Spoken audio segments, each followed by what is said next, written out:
Estamos de volta com o nosso podcast da Usana. Hoje nós chegamos ao nosso 20º episódio, onde nós estamos concluindo a nossa primeira temporada de entrevistas, de conversa aqui com os nossos convidados. E é sempre uma alegria ter você aqui conosco para nós partilharmos sobre assuntos muito especiais da nossa igreja, da nossa fé.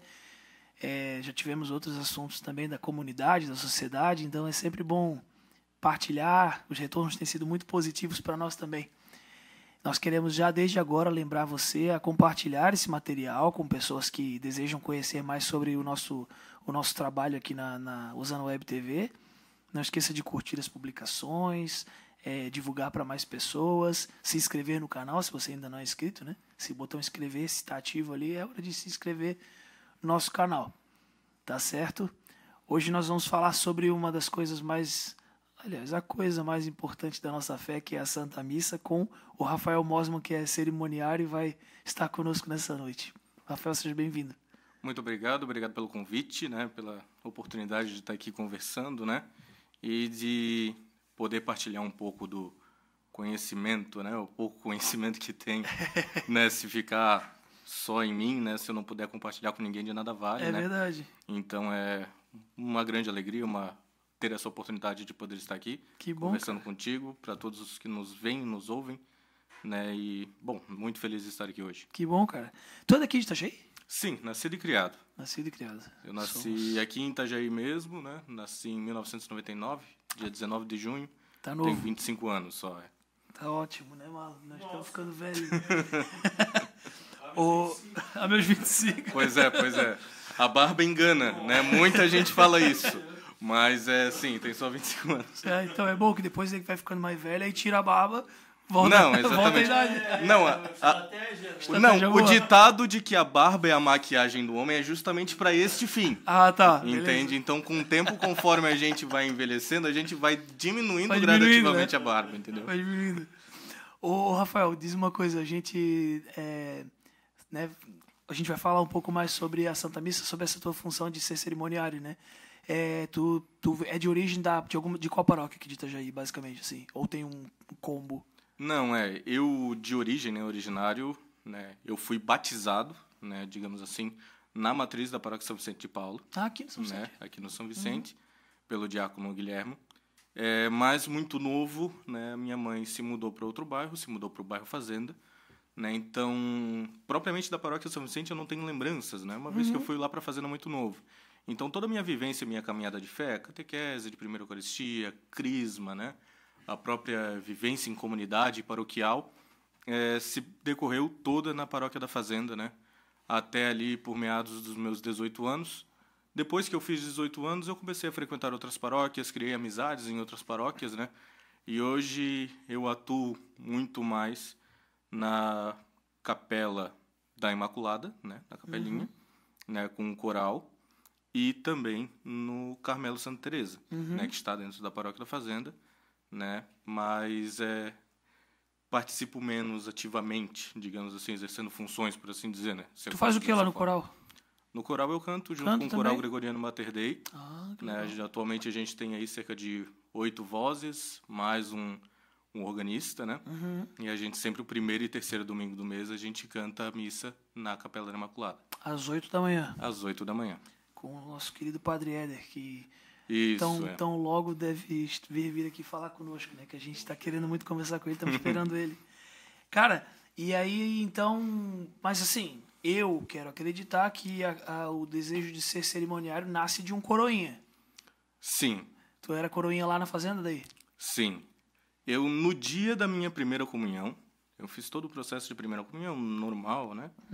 Comumente. Então, foi uma coisa que aconteceu de forma muito espontânea, né? Porque no dia da minha primeira comunhão, estavam lá as crianças todas batendo foto na porta da igreja, tudo mais e tal, né? E o conhecidíssimo e famosíssimo Vantus estava lá conversando com algumas crianças lá na porta da igreja. O Vantus é o vice-pároco da fazenda há mais de 20 anos. Ele já estava servindo missa na época do Padre Jacó, né? Praticamente, né? Não, mas perdoada a hipérbole, o Vantus ele estava simplesmente conversando com as crianças, ele virou para mim, qual é o teu nome? Eu falei, Rafael. Ele virou para mim, tu quer ser coroinha? Eu falei, quero. E foi isso. Daí, no final da missa, ele me procurou a minha mãe, né? Falou, ó, tive uma breve conversa com o Rafael, assim, essa, tudo mais e tal, e entregou uma cartinha, né? Que era a carta de final de ano dos Coronhas da Fazenda. Porque naquela semana não se teriam mais as reuniões que normalmente se tem semanalmente, né? Dos Coroinhas, e eles entrariam num breve período de recesso, e essa cartinha era basicamente um Feliz Ano Novo, né? Porque era final de ano, né? E também datando a próxima reunião que aconteceria. Tá. Dali pra frente, eu servi ativamente na Paróquia da Fazenda como coroinha, nos anos seguintes, né? Até que, daí onde teve essa virada de chave para me tornar cerimoniário, eu fui convidado por um seminarista, na casa da minha avó, que era enferma na época. Ele foi visitar a casa da minha avó, porque ela estava enferma, né? Até para falar uma palavra de conforto, né? E ele simplesmente me viu lá, conversou comigo e tudo mais, e perguntou se eu gostaria de um dia conhecer o seminário. Foi onde eu fui, né? Naquele momento expressei o desejo que gostaria de ir para o seminário, ele me fez a pergunta. Aí eu fiz encontro... Isso com quantos anos? Isso na faixa dos 13 anos. Ah, tá. Que seria ainda no seminário menor. Isso, é. E, de fato, eu fui até aqui no diocesano. Sim, na diocese. E aí esse seminarista me convidou, eu fui, conheci o seminário, quis, então, ser seminarista. E quando expressei esse desejo na paróquia, foi onde o pároco, na época, o padre Júlio César, ele virou e disse, olha, eu acho que você deveria ser o cerimoniário da paróquia enquanto está se preparando para ter um contato mais íntimo, aquele monte de coisa. Eu falei, não, beleza. Né? E foi assim que eu iniciei, muito espontaneamente, por assim dizer, né? Não foi uma coisa em que eu fui, me prontifiquei e disse, olha, eu gostaria de ser seminarista. Ah, foi um chamado mesmo. Não, né? exatamente. E o padre Júlio César, então, recomendou que eu conversasse com outras pessoas que fossem mais velhas, a fim de adquirir propriamente conhecimento. Né? E quem me deu a grande primeira instrução, digamos assim, né, para servir as missas, porque quando a gente serve como coroinha, a gente pura e simplesmente faz o que nos é mandado. A partir do momento que você é cerimoniário, você tem um algo a mais. Né? Porque a primeira função do cerimoniário, né, no tocante no decorrer da Santa Missa, né, e na parte de organização, é coordenar os coroinhas. Né? Então, eu nunca tinha liderado uma equipe de nada. Né? E então quem eu recorri na época foi a quem hoje é padre Diego Delfino. E foi ele que me deu o primeiro grande auxílio, tudo mais e tal, né? E Na época ele ainda não era padre, né? Na época não. Na época ele estava no meio da teologia. Ele ordenou em 2016. Exatamente. Ele ordenou no ano que eu saí do seminário, inclusive. Ah, sim. Tu ficou quanto tempo no seminário daí? Um ano e uma beiradinha ali, 1 ano e meio, 1 ano, 2 meses, né? Eu saí logo no início do meu segundo ano. Né? Fiquei um tempo. Na época, entrei meio que de forma muito espontânea. Saí por uma impulsividade, depois quis retornar, fiquei um tempo ali nessa, né, de vou, não vou, né, até recentemente, diga-se de passagem, né, que eu tive uma busca de um discernimento verdadeiro, né, a partir de oração, de penitência, de conversa com Deus propriamente dito, né. Então, mas desde aquela época, né, sempre desenvolvendo trabalho cerimoniário, sempre auxiliando a Santa Missa, né, servindo a Santa Missa nas mais diversas funções, né? Como leitor, como cerimoniário, como coroinha, né? Em tudo que eu pudesse ser útil, digamos assim. O cerimoniário, quando geralmente faz esse caminho, né? Primeiro ele é coroinha e depois ele vai indo para esse caminho de se tornar cerimoniário. Ele recebe uma instrução, no teu caso, foi mesmo uma instrução informal a partir do então Diego, e do tipo, é isso aqui que tu tem que fazer? Ou tu foi para algum curso, alguma coisa assim? Posteriormente eu procurei cursos. Ah, tá. Né? Diga-se de passagem não, eu acredito firmemente em que para uma pessoa ser um bom cerimoniário, né, a primeira coisa que ele tem que ler, assim, sobretudo, né, de suma, é a instrução do Missal Romano. Porque lá explica até a função do cerimoniário com detalhes, né? Exatamente, é porque na própria instrução do Missal Romano, quando você vai ler o rito da missa com o povo no missal, né, junto da instrução no missal romano, o missal está bem explicadinho. Né? O missal, praticamente, para um padre rezar a missa, faz o que está em vermelho, diz o que está em preto e está tudo certo. E no missal não é diferente na instrução do missal romano. Então ele explica com detalhes o decorrer de tudo e alguns detalhes, algumas nuances, né? Que em algumas paróquias tem até dificuldade. Por exemplo, o salmo tem que ser só do ambão ou pode ser do coro? né? Às vezes a pessoa junta a mão, tem que ficar levantado ou fica de joelhos nessa hora. Né? Comunga de pé, comunga na boca, comunga de joelhos. Né? E ali está tudo explicado. Né? Então, mesmo que essa instrução, mesmo que não se tenha lido, né, você seja um cerimoniário, não lê o missal, é importante lê-lo, né? Porque ali vai ter essa primeira instrução, a mais básica. Ele é muito detalhista, né, cara? O missal romano, né? Ele fala até mesmo da função, fala do cerimoniário de ser discreto, Isso. né? Ter postura ereta. Eu estava lendo um pouco sobre isso, acho fantástico. Ele é claro, ele é direto, É? ele fala o que tem que ser dito, né? E esse fala o que tem que ser dito é exatamente o que tem que ser feito. Portanto, se você lê ali um missal, você está preparado e está tudo certo. Sim. Agora, quando tu olha, né, por uma coisa tão explícita assim e automaticamente vê que existem padres, paróquias, situações que não seguem, isso para o cerimoniário deve atrapalhar bastante, né, cara? Porque afinal de contas o cerimoniário ele tem a responsabilidade de guiar a missa, mas às vezes o padre não quer ser guiado, né? São situações bem específicas, né? Em que eu já tive esse problema, porque no início eu era bem mais cabeça... Hoje eu ainda sou cabeça dura, mas no início eu era cabeça dura do ponto de teimar e bater de frente. Ah, tá. Hoje em dia eu não faço mais isso, né? Mas é porque quando você aprende uma coisa, né? Eu tinha um pouco isso, né? Não era um motivo que eu usava. Quando você lia num missal ou num livro sobre liturgia, ou seja lá o que fosse, de que aquilo deveria decorrer-se de uma determinada forma, né, e ali era explícito, ponto a ponto, o que deveria ser feito, a partir do momento que você está cerimoniando uma missa e você vê que o pessoal não faz isso daquela forma, né, você cria ali um falso senso de responsabilidade, né, e sente-se, às vezes, na obrigação de ter que corrigir. Concordo plenamente que o que está errado tem que ser corrigido. Mas, às vezes, o que a gente acaba se equivocando muito, que eu me equivocava muito, era a maneira como eu ia fazer essa correção.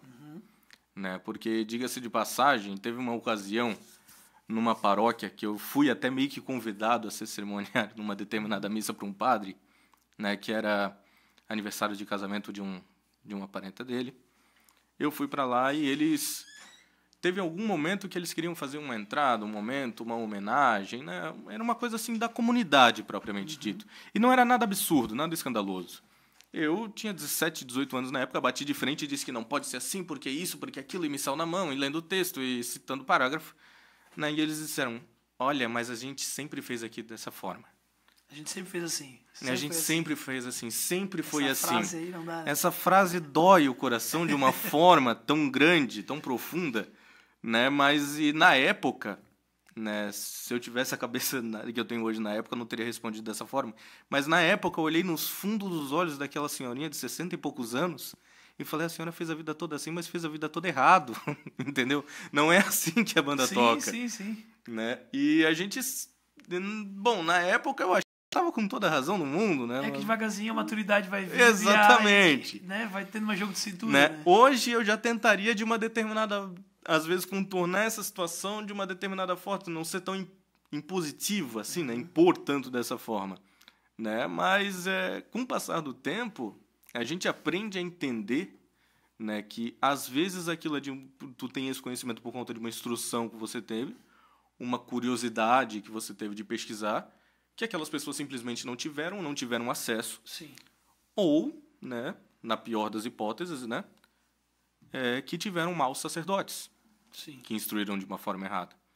A gente sabe geralmente, que né? a gente sabe que é uma situação triste, a gente sabe que isso acontece, né? Mas nós não temos o direito também de querer nos impor dessa forma tão brusca e querer corrigir a pauladas, por assim dizer. A gente vê que na igreja, se a gente participa de uma missa aqui em Santa Catarina e a gente vai participar de uma missa no Nordeste, uma missa no Norte, é muito diferente, cara. A gente pensa que não, né? Mas a forma até, se tu for ver as missas na África, né? Elas têm muitas características diferentes por trazerem cultura e aí aquelas comunidades ou aquelas dioceses inserirem coisas assim, né? Isso acaba sendo um pouco pesado, né? Porque tem essa incultura, tá enculturado naquela comunidade, né? Porque a forma como as pessoas não é que necessariamente foram ensinadas, mas como elas desenvolveram de viver a sua fé. né? Então, volto a dizer, reitero o que eu disse antes, né? Se tem algo que é errado, deve ser corrigido. Sim. Mas essa correção deve ser de uma forma muito didática, muito cautelosa, porque às vezes essa tua correção, por mais que, evidentemente, não vou julgar o coração de ninguém, isso quem faz é Deus, mas por mais que com toda boa vontade que você que tenha de fazer com que a pessoa faça o que é certo, a forma como você tenta abordar essa questão pode acabar fazendo que essa pessoa se choque, se frustre e, numa pior das hipóteses, se afaste da igreja. Ou continue fazendo errado de raiva, né? Porque pessoa que foi... Quem é esse guri aí para me corrigir? Exatamente, Não adianta, exatamente, exatamente. Aí falta, né? Aquela maturidade, né? Nós falávamos na semana passada aqui na semana retrasada aqui no podcast sobre as camadas de personalidade, Sim, né? sim. Então nem todo mundo está preparado para uma correção, né? Exatamente. O que o padre Lucas Tibinkowski uma vez estava comentando comigo, né, a respeito disso daí, foi que eu estava numa comunidade junto com ele, nós dois éramos seminaristas na época, aí eu queria sugerir uma pequena mudança ali naquele acontecimento e tudo mais e tal. O padre Lucas, na época ele era seminarista, ele virou para mim e disse: rapaz, eles fazem há 75 anos dessa forma. Tu não vai querer mudar agora, né, do dia para noite. 75 ou 25, enfim, tempo, um longo período. E realmente, não tem como mudar agora. Da mesma forma como as coisas foram progredindo para isso, tem que se fazer essa regressão, né? Fazer com que eles estudem vagarosamente para entenderem a mudança. Né? E diga-se de passagem, nem precisa ser uma missa no Sul e outra no Nordeste. Se você for uma missa presidida pelo Padre Éder na Paróquia do Santíssimo, pelo Padre Hélio da Cunha no São João, e uma pelo Padre... Bom, pároco de qualquer paróquia aqui de Itajaí, todos eles têm formas, têm questões muito particulares, às vezes alguma postura, uma forma, como fala. Um padre faz a homilia do ambão, outro faz a cadeira, outro vai no pé da escada. Né? Então, são coisas que, antigamente, eu, particularmente, até brigaria por esses pormenores, dizendo, não, mas diz no missal que tem que fazer dessa forma. Né? Mas, às vezes, a gente tem que entender, né, o porquê que é feito dessa forma na cabeça das pessoas. Até porque o padre, no final de semana, às vezes, ele celebra 5 missas, né? Exatamente. Aí ele pensa assim, pô, tô cansado, né? É uma realidade diferente, né? Assim, ó, pega o padre Geraldo nosso aqui,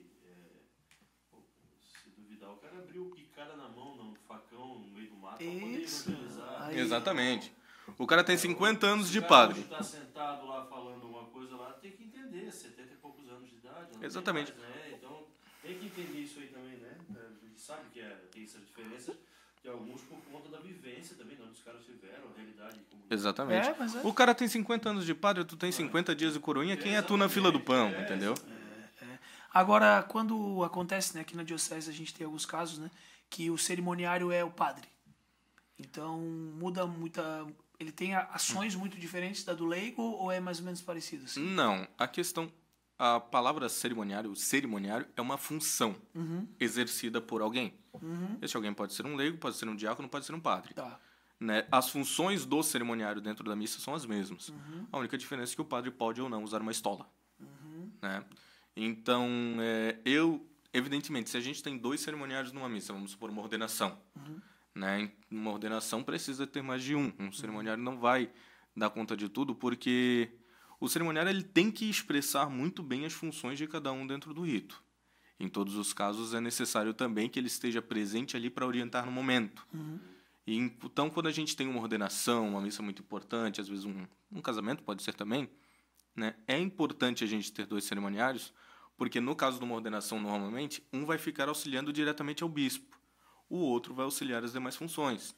Né? Então, ele vai estar em função de servir ali, auxiliar, por exemplo, ordenando a se deitar e se levantar durante a prostração, né? Ou pegar os paramentos e levar para quem for que vai entregar ao ordenando. Né? Então, não necessariamente tem que ser um leigo ou tem que ser um padre, independente da circunstância. Né? Por exemplo, a ordenação como eu já citei, o padre Diego Delfino, o cerimoniário da ordenação dele foi um padre, foi o padre Tarcísio Vieira. Mas o colega de turma dele, que foi ordenado em São José, o padre Murilo Gesser, o cerimoniário foi um leigo. Né? E as funções não são diferentes. Né? O que vai mudar realmente é quem executa, né? Sim, e aí essa mudança, essa execução, né? O padre Como tu falou, né? A gente tem realidade. A quinta G a gente tem realidades muito distintas de padres, né? Já é acho que um Sim. exemplo que já serve, né? O Até cerimoniário vai ter essa dificuldade, né? Sim, Quando se é... Modéstia à parte, quando se é como eu, tem que ter um certo toque a respeito disso. Porque como atualmente eu não exerço função de cerimoniário propriamente dito em uma paróquia determinada, sempre naquela comunidade, né? Então, por exemplo, há uns dias atrás teve a missa em honra a São José Maria Escrivá, na Matriz do Santíssimo Sacramento, que eu fui o cerimoniário, né? E foi o padre David que presidiu. Né? Outra vez eu cerimoniei uma missa com o padre Júlio César, outra vez eu cerimoniei uma missa com o padre Lucas. Então, como eu não estou sempre com o meu pároco, né? Acaba que eu tenho que ter esse entendimento um pouco mais rápido a respeito de cada padre. Né? Tem padre que gosta que segure o microfone, tem padre que abomina isso, tem padre que gosta que vire as páginas do missal para isso. Da mesma forma, tem padre que abomina isso. Né? Então, tu tem que ter essa rapidez, né, de entender as nuances e as particularidades de cada sacerdote. Né? E isso muda de comunidade para comunidade, porque cada comunidade também vê o cerimoniário de uma forma e cada padre vai ver o cerimoniário de uma forma. Né? E normalmente um é o espelho do outro. E quando o padre não obedece? Fala lá, porque e de alguma forma o padre tem que obedecer ao cerimoniário naquele momento. Não digo obedecer como autoridade né, o padre presidente da celebração, mas tem um cerimoniário ali para dar a instrução para ele. Né? Eu lembro de padres que ficam assim, olha pro cerimoniário e baixinho e fala, o que eu faço agora? Exatamente, né?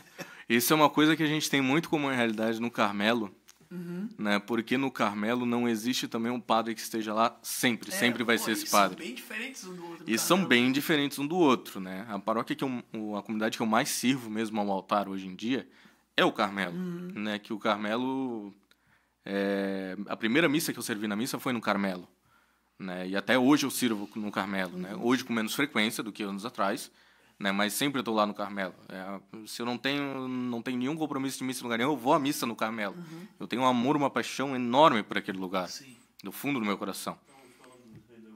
A gente tá falando sobre o Carmelo agora há pouco. Exatamente. Exatamente. E, por exemplo, a missa, todo o tríduo pascal, vou pegar, por exemplo, o tríduo pascal, que para um rapaz ali que ele é cerimoniário ativo na paróquia, né, que normalmente ele está sozinho, que é difícil ter paróquias ali, comunidades que tenham mais do que 3. Sim. Né, o ideal seria 3, porque Sexta-feira Santa, Sábado de Aleluia e Domingo de Páscoa. A minha lógica é essa, né? E ainda tem a missa do lava-pés. Sim. Porque senão se torna muito pesado. Mas o rapaz que está sozinho na paróquia, ele vai ter o pároco dele presidindo na quinta, na sexta, no sábado e no domingo. É sempre a mesma dupla. É sempre o mesmo padre, sempre a mesma dupla. No Carmelo também, só que cada ano muda. Né? Esse ano foi o padre Alberto, eu acho que é Alberto o nome. Ele foi nomeado agora bispo de Rio do Sul. Né? Foi ele que presidiu. Que é de Joinville. Exatamente. Falar nisso, agora tu me falou isso, eu lembrei. Eu participei da missa da Ceia do Senhor de Quinta-feira Santa esse ano, no Carmelo. E o padre passou mal. Tu vês que o padre teve um piripaque feio ali. Então, cara, ali foi uma coisa que eu participei. Primeiro, o susto que a gente tem. Sim. Né? Ele tava voltando de uma dengue. Isso. E aí ele tava... E eu vi que ele não tava bem. Ali tava ainda... acontecendo as preces. Ali e ele olhou ainda... pro Gabriel, acho, e falou Isso. assim... Eu vou sentar que eu tô ruim. Quando ele falou aquilo que ele sentou e meio que apagou... Cara, como é que vocês cerimoniam? Porque tu estava cerimoniando, não estava? Sim, eu estava Só que servindo, eu estava de turiferário no dia. Isso. E aí? O negócio é o seguinte, ali foi o Gabriel, ele também é cerimoniário há muitos anos. Sim, o Gabriel foi muito tranquilo. A gente serve o Gabriel, eu e ele, a gente provém da mesma paróquia, A missa né? parou, cara. A missa parou meia hora por aí, né? Sim, exatamente. A gente ficou sentadinho, tipo assim, e agora?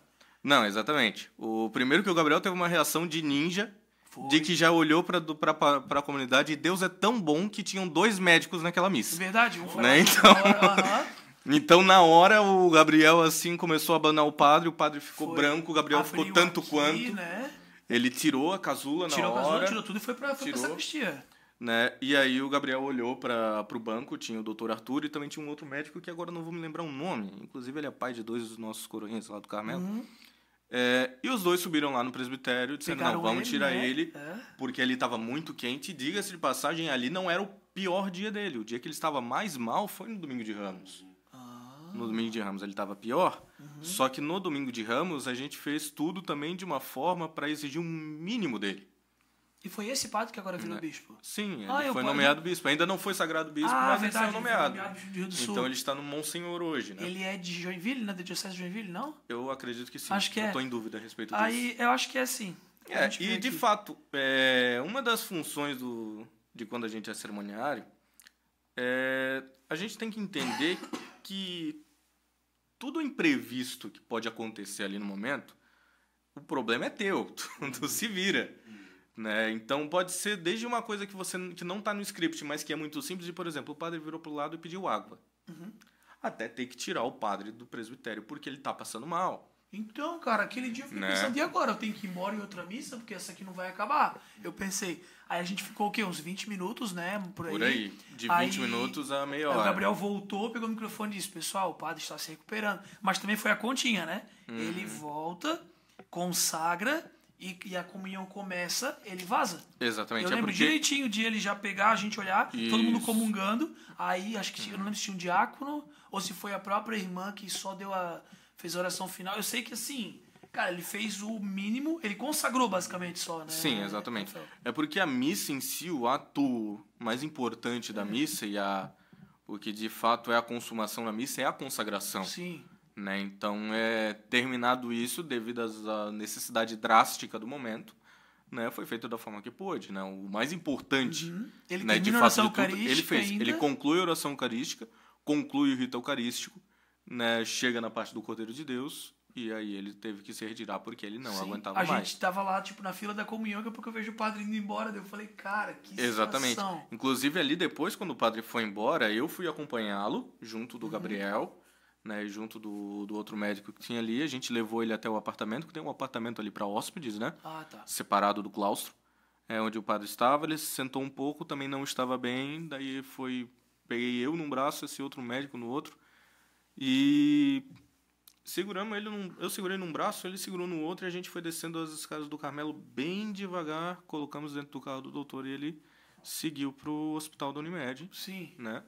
E a gente ficou muito receoso, né? O que ele tinha, afinal das contas? Na verdade, ele teve um rebote muito grande de dengue, né? Ele estava muito debilitado ainda por causa da dengue. Meu, mas né? ele E a quase gente apagou, ficou cara. desesperado. Assim, desesperado não, mas a gente ficou bem preocupado mesmo. Não, mas vocês foram bons, cara. Porque meu, houve um risco muito grande também, uma preocupação muito grande. Claro, que ele falecesse, né? E a gente imaginou seriamente, poxa, a gente ficou sem padre para sexta-feira, para o ato litúrgico da paixão e para a missa da vigília. E até né? para concluir aquela, né? Exatamente. Mas ele prontamente bateu o pé, foi firme, tomou todas as precauções cabíveis, né? A gente fez todas as precauções cabíveis para que ele pudesse celebrar e fosse da forma menos pesada possível. E a Quinta-feira Santa não tem bênção final ainda por... então por ainda sorte, teve, né? ainda teve essa questão, Só né? teve o Oremos final ali e todo mundo foi embora. Isso, a Quinta-feira Santa ele tem essa breve oração depois, né? Aí depois as luzes se apagam, é feita a oração, e então a gente desnuda o altar, né, e tira tudo do presbitério. Lá no Carmelo fica muito bonito, até por causa do ambiente do Carmelo, né? E as irmãs estão sempre rezando nesse momento. Sim. Né? Então é uma das coisas que eu mais amo no Carmelo, porque tudo lá nos convida à oração. Eu gosto do Carmelo porque tu tá tão perto do altar, cara, tu tá tão perto de tudo. É aconchegante, né? Sim. Perto mesmo, sabe? E o convívio ali com as irmãs, cara, é legal, né?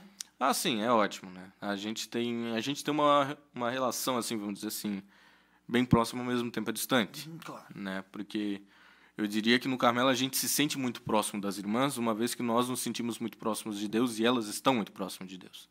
Então, sempre tem essa questão de que, como tudo aquilo, né, todo aquele ambiente nos convida a estar em oração e as irmãs vivem em oração, nós sentimos essa proximidade com elas.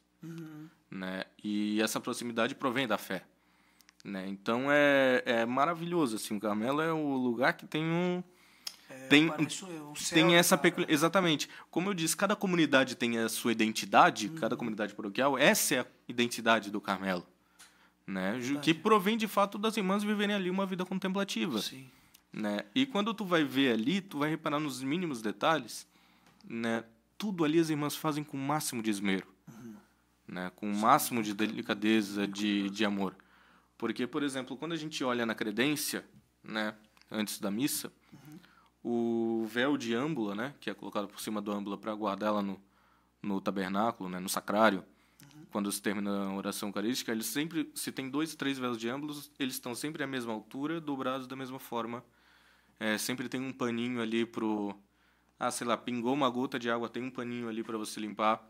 Né? Tudo ali está recoberto com um véu, tudo está colocado de forma simétrica, tudo alinhado. Né? Quando a gente vai, enquanto coroinhas, a gente tem até medo da forma como vai pegar na âmbula, porque dentro delas as irmãs organizam as hóstias e colocam ela um por um, de uma fórmula espiralada, né, para facilitar tanto pela beleza, né, pela estética, quanto para facilitar na hora de distribuir a comunhão, porque daí você tem uma por uma ali bem colocada, de forma adequada, que fique fácil para você pegar e distribuir para os fiéis, né? E também isso, as coisas na sacristia são da mesma forma, as coisas dos coroinhas, quando a gente precisa acender um turíbulo lá, né, a gente faz aquelas panelinhas elétricas com resistência, né? Aquilo lá sempre está guardado num cantinho, bem dobradinho, está sempre tudo limpo, está sempre tudo bem organizado, né? Então, as coisas lá são, de fato, um grande exemplo de como a gente deve tratar as coisas de Deus, né? Seja essas coisas materiais, né? Mas a forma como elas tratam os objetos é um reflexo direto de como se tratam a vida espiritual. Né? Então, isso tudo deve ser visto para a gente como um grande exemplo. Elas são muito zelosas e eu acho que esse zelo transmite para o povo também, que não estão num lugar qualquer, né? Quando a gente chega, aquele carinho, é tudo sempre tão limpo, né? Sim. Tudo tão cuidado, que a pessoa... Eu acho que a pessoa se porta diferente no Carmelo como se porta em outras igrejas que acabam sendo mais comunitárias. Que as nossas igrejas elas são comunitárias. Muita gente vai na igreja para bater papo, a gente sabe, né? Não que deva ser e não deve, né mesmo? Né? Mas as pessoas vão, elas encontram amigos, elas encontram pessoas, e lá no Carmelo, tu vai encontrar a mesma pessoa que tu encontrou na tua paróquia, mas a postura já vai ser completamente diferente. Incrível. Exatamente. E uma das coisas mais importantes é porque quando a gente entra no Carmelo, nós sempre vamos encontrar, né, antes da missa, as irmãs rezando. Isso sempre é um norte muito grande para nos conduzir e nos levar à oração também. Né? Às vezes, os católicos como um todo, né? Isso eu peguei como exemplo de forma muito forte, né? Porque quando a gente está servindo a missa, a gente tem todas as preocupações antes da missa e todas as preocupações depois da missa. Né? Isso gera uma dificuldade para a gente aquietar a alma e entrar em oração, de fato. Né? O Carmelo tem uma facilidade para isso, em vista do fato da gente chegar lá, as irmãs estarem rezando. A gente chega lá, estão elas rezando, a gente entra, a gente faz uma genuflexão para 2 minutinhos, que seja de joelho ali no banco, e a gente ouvindo aquela oração delas, a nossa alma é conduzida à oração também. Né? Então a gente tem que se deixar... Se não se torna uma coisa mecânica, né, cara? Exatamente. Essa é uma preocupação que eu vejo, assim, porque a pessoa que está cuidando, por exemplo, um padre que, como nós dizíamos, né, celebra 4, 5 vezes no final de semana, ou a pessoa que vai cerimoniar várias vezes, se ela distrair um pouquinho, ela trata aquilo ali como se fosse uma função somente, né? Um trabalho quase, né? É o maior risco que se corre, de longe, né? Porque a gente sempre, particularmente quando a gente vai servir a uma missa, a gente já sabe o que tem que ser feito, como deve ser feito, o momento que pega isso, pega aquilo, não tem surpresa mais para quem está celebrando, para quem está... Mas não é nem pela questão de surpresa, porque a gente fica tão preocupado em realizar as nossas ações bem feitas, né, em fazer tudo da forma como deve ser feito, porque a gente não vive de fato em oração. Né? Tempos atrás eu tive um problema grave com isso, particularmente falando, né? Eu estava servindo bastantes missas, e o que eu comecei a fazer, né, um padre amigo meu até me recomendou, foi, cara, se tu não consegue rezar direito quando tu tá servindo a missa, vai em outra missa. Porque aquela ali não teve valor espiritual para ti. Assim. Cumprir o preceito, tu cumpriu, mas qual foi o teu encontro com Deus, propriamente dito? Né? Se tu tá numa situação dessas, diga-se de passagem, eu arrisco dizer que seria melhor que também nem comungasse. Porque a missa deve ser um encontro real, mais próximo. O padre está consagrando ali a Deus, o próprio Deus que disse, haja luz, é o que tu comunga durante a missa. É a mesma coisa. É o mesmo ser, a mesma substância, o mesmo que encarnou no ventre de Maria. É o mesmo Deus. Sim. Não existe distinção. Se tu não consegue te concentrar e contemplar de que é esse Deus que está ali, o que tu está fazendo, cara? Exatamente. E aí, até mesmo a gente vai identificar, por exemplo, não pode não ser o coração, que a gente não tem como medir, mas tem padres que consagram de um jeito banal, não banal, mas assim, né? É aquilo que e tu tem falou. aquele que tem aquela transmite, né? Teve um amigo meu que ele falou a respeito de um padre, né? Que a gente estava... Eu e ele, né? A gente estava... Foi ajudar ele uma coisa pessoal da casa dele, né? Instalar algum negócio que ele tinha comprado pela internet, tinha que pendurar na parede. Precisava de um par de mãos a mais. E aí depois a gente resolveu assar uma carne, sentar, conversar um pouco. Né? E aí ele tava falando, poxa, o padre ali tão bacana e tudo mais. Eu falei, por quê? Aí ele olhou pra mim assim, bem sério, e falou, cara, parece meio estúpido o que eu vou dizer, mas parece que é como se ele acreditasse mesmo. E aí me deu assim um baque, como se fosse um choque de realidade, né? E, de fato, né? Às vezes a gente vai à missa e a gente vê o padre fazendo aquilo como se fosse unicamente para cumprir o preceito. Vamos Trabalho. dizer. Parece Trabalho. emprego, assim, ó. Profissão. É profissão. Qual é a sua profissão? Ser sacerdote. Né? E o padre André Gonzaga sentou aqui também e nos falava exatamente o contrário. Ele dizia assim, eu tenho que entender que a minha profissão é totalmente diferente da dos outros. Existe algo diferente na minha profissão, que não é uma profissão. Então isso, né, realmente... Exatamente. É a questão, quando se vê apenas como se fosse um âmbito profissional, o negócio fica automático, o negócio fica mecânico. E o povo não acredita automaticamente. O povo não acredita na Eucaristia se não sente o padre acreditando na Eucaristia. Não falo individualmente, mas falo assim, a massa, a forma como a comunidade se porta diante de Jesus, ela é muito reflexo de como o padre se porta, pelo menos na minha opinião. E o padre também ali, ele age em persona Christi, né? Na pessoa de Cristo. Então, tudo que o padre realiza ali na Santa Missa tem uma substância muito mais importante, né? E se o padre, de fato, não acredita, a fé dessa comunidade está em risco, né? Porque o padre deve ser o orientador. Se o padre não tem fé, ele vai orientar para o quê? Aí a gente vai decorrer e ver o que acontece muitas vezes na sociedade, né? Em muitas paróquias, em que a igreja, apesar de ter esse âmbito de ser importante, mas ela, em algumas comunidades, se limita a questões de assistência social, a questões de festas. Né? Então, a gente vê uma limitação, né, muito grave. A igreja se reduz a um ponto dessa forma. A igreja enquanto as pessoas que são pecadoras, porque a igreja é santa, sempre vai ser. Né? Por mais que o padre seja um mau sacerdote, por ele ser sacerdote, na missa haverá o Cristo. Mas quando se tem um mau sacerdote, por mais que o Cristo esteja ali presente e ele seja todo suficiente, né, as pessoas têm que ser guiadas a ele. As pessoas às vezes estão ali e nem sabem o que estão fazendo propriamente, né? Porque a gente vê essa época agora de ano, né? Junho, julho, que tem muita festa de padroeiro, de festa junina, Sim, etc. meu Deus. A gente vê aí no interior, por exemplo, né? Não vou citar nome, mas comunidade que a igreja cabe 50 pessoas, o salão de festa cabe 800. Tem alguma coisa errada. Né? E não é exagero, não. Não, quando a gente vê que o salão de festas é projetado para caber mais pessoas do que a igreja, é porque alguns valores estão invertidos. Então a gente vê assim, festa de padroeiro em que a missa é um fracasso. Sim, com certeza. E aí a celebração festiva, a celebração comunitária é um sucesso. E tem paróquias que até subsistem dessas festas. Que é uma infeliz realidade. Sim. Né, uma vez eu estava numa reunião de paróquia, né, em que teve um senhor que fez uma certa crítica, por assim dizer, né, ao padre, dizendo, tu é dinheirista e não sei o quê, tá preocupado com a festa, tudo mais e tal, porque só quer arrecadar e arrancar dinheiro das pessoas. Eu tava lá só ouvindo, né, aquela questão, a briga entre os dois, eu tava torcendo pra treta, né. E aí o padre se irritou, ficou furioso, deu uma pancada na mesa enorme, que tudo que estava em cima da mesa pulou. Aí ele olhou e disse, a gente tem que se condicionar a fazer isso é por causa do mau testemunho dos fiéis. Aí ele falou, o padre pede dinheiro, o padre é ruim. O padre faz a festa, o padre é dinheirista.